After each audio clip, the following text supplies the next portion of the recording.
टूनू और चीकू बेटा, तुम दोनों बाहर जाकर खेलो। मैं अभी खाना बना रही हूँ। अगर गलती से बॉल खाने में गिर गया तो सारा खाना खराब हो जाएगा और फिर हम सबको भूखा रहना पड़ेगा। ठीक है मम्मी, हम दोनों बाहर जाकर खेलते हैं। माँ की बात सुनकर टूनू और चीकू खुशी खुशी घर से बाहर निकल गए। खुले आसमान के नीचे पेड़ की छांव में दोनों खेलने लगे। तभी टूनू ने कहा, चीकू, कितना मजा आ रहा है ना खेलने में। हाँ भैया, बहुत मजा आ रहा है। कुछ देर बाद उड़ते उड़ते सारस टूनी चिड़िया के पास आ पहुंचा और आते ही कहा, अरे टूनी बहन, आपके दोनों बच्चे दिखाई नहीं दे रहे हैं, कहाँ है दोनों? सारस भैया, वो दोनों बाहर गेंद के साथ खेल रहे हैं। क्या कोई काम था? अरे नहीं टूनी बहन, मैं तो बस दोनों बच्चों से मिलने आया था। अच्छा, टूना दिखाई नहीं दे रहा है, वह कहाँ है? जी, वह भोजन की तलाश में जंगल गए हैं। उधर टूना भोजन की तलाश में जंगल में इधर उधर भटक रहा था।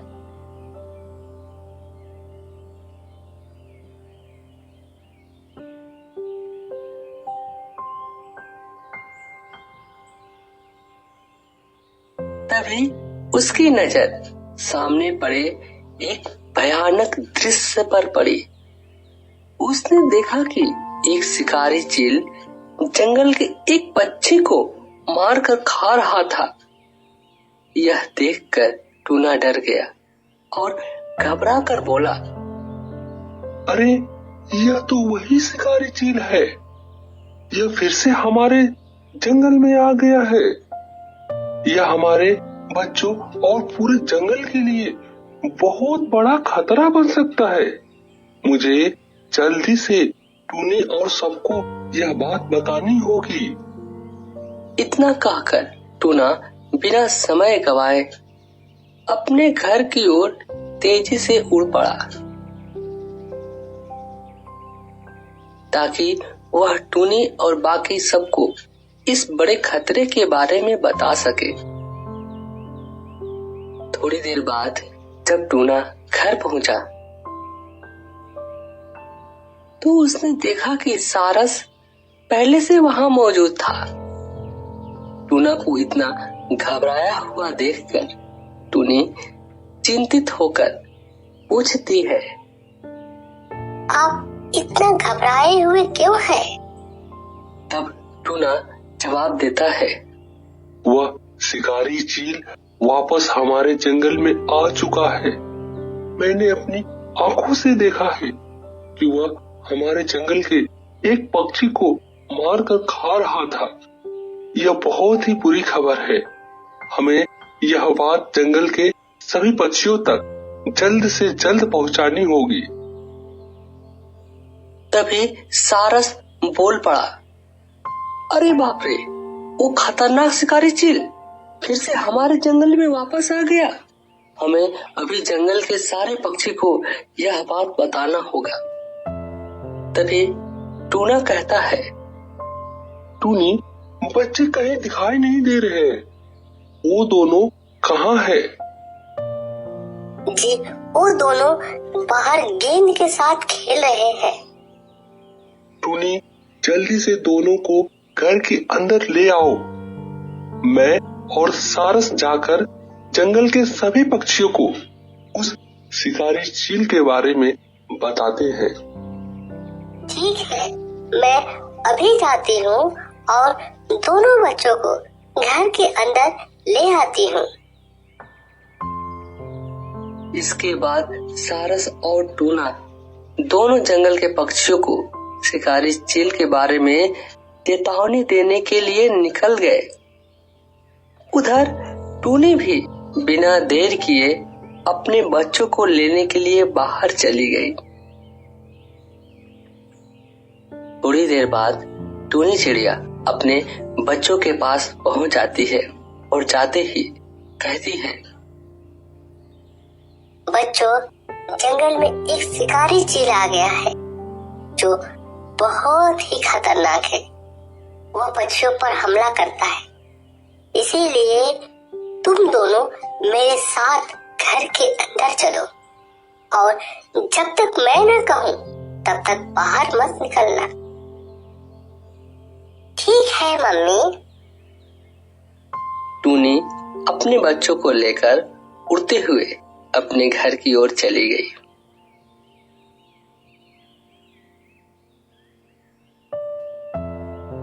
उधर टूना और सारस जंगल के सभी पक्षियों को एकत्र करके उन्हें उस शिकारी चील के बारे में बताते हैं। तभी टूना कहता है, दोस्तों, आप सब ध्यान से सुनिए। वह शिकारी चील फिर से हमारे जंगल में वापस आ चुका है। मैंने अपनी आंखों से देखा है कि वह एक पक्षी को मारकर खा रहा था।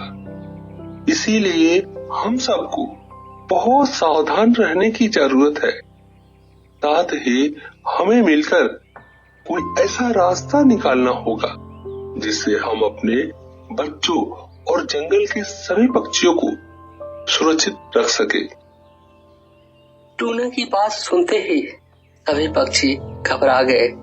तभी नीलराज मोर आगे बढ़कर बोलते हैं, दोस्तों, यह हमारे लिए बहुत ही बुरी खबर है। जब तक इसका कोई हल नहीं निकल जाता तब तक हम सबको बहुत ही सतर्क रहना होगा।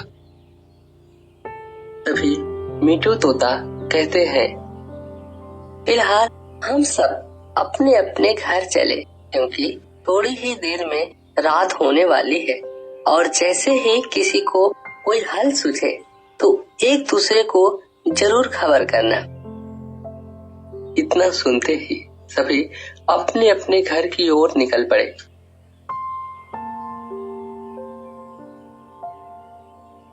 धीरे धीरे गहरी रात हो गई। उधर शिकारी चील शिकार की तलाश में आसमान में उड़ने लगा।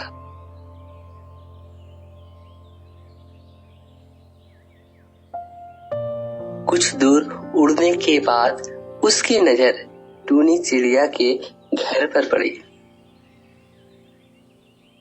वह चुपचाप पास के पेड़ पर आकर बैठ गया और खिड़की से अंदर झांकने लगा। उसने देखा कि टूनी और उसके दोनों बच्चे गहरी नींद में सो रहे हैं। तभी शिकारी चील कहता है, अरे वाह, यहाँ तो 2 नन्हे बच्चे हैं। बहुत दिन हो गए खाए हुए। आज मैं जी भरकर भोजन करूंगा। इतना कहकर वह घर के अंदर जाता है और दोनों बच्चों को लेकर उड़ जाता है।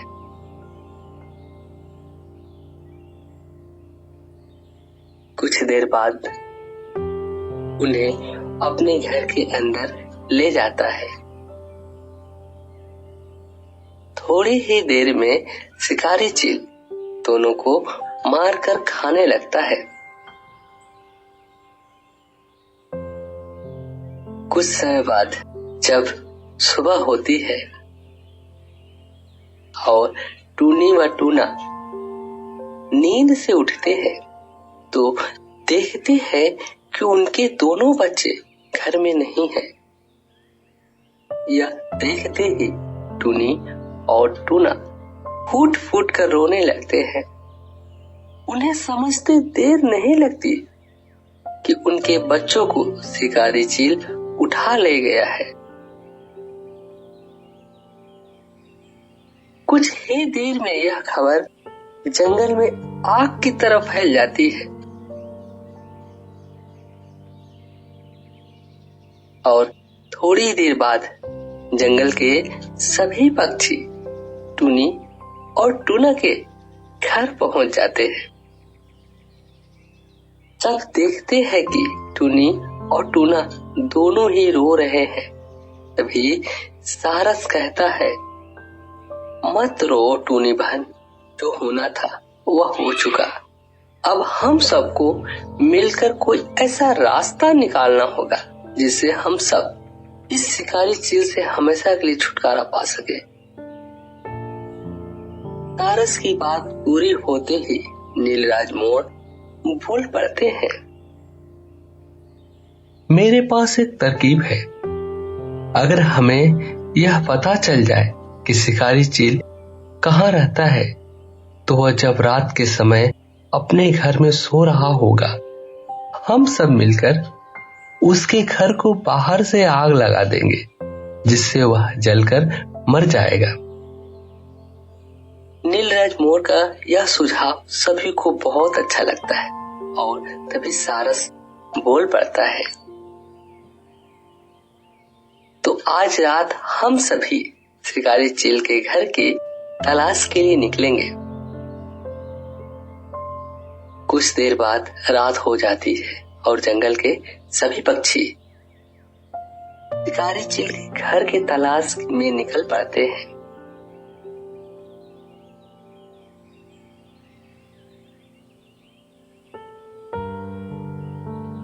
बहुत ढूंढने के बाद भी उन्हें शिकारी चील के घर का पता नहीं चलता।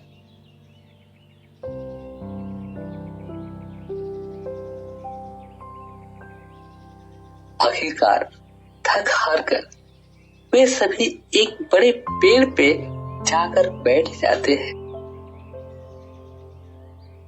तभी उन्हें एक आवाज सुनाई देती है,